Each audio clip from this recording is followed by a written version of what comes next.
بسم اللہ الرحمن الرحیم۔ السلام علیکم ورحمۃ اللہ وبرکاتہ۔ رب ارحمہما کما ربیانی صغیرا۔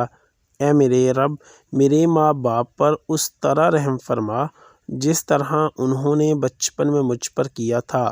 رزق۔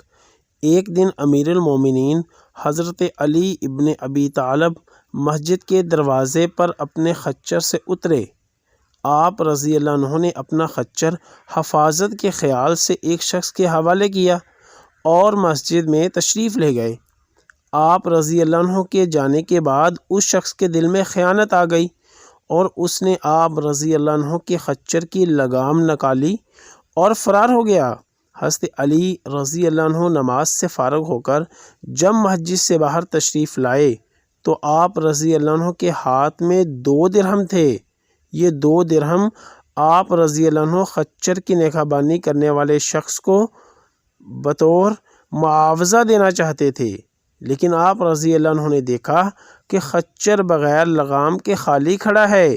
بہرحال آپ رضی اللہ عنہ بغیر لگام کے خچر پر سوار ہو کر گھر پہنچے اور اپنے غلام کو 2 درہم دیے کہ وہ بازار سے دوسری لگام خرید لائے۔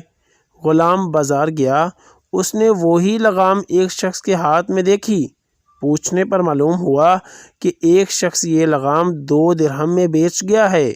واپس آ کر غلام نے یہ بات حضرت علی کے گوش گزار کی تو آپ نے فرمایا، بندہ بعض اوقات خود صبر نہ کرنے اور عجلت سے کام لینے کی وجہ سے رزق حلال کو اپنے اوپر حرام کر لیتا ہے، حالانکہ جو کچھ رب العزت نے اس کی قسمت میں لکھا ہوتا ہے اس سے زیادہ اسے نہیں ملتا۔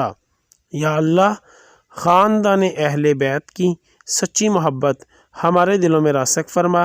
یا رسول اللہ صلی اللہ علیہ وسلم، ہمارے ماں باپ اور ہماری آل اولاد آپ صلی اللہ علیہ وسلم پر قربان ہو، آمین۔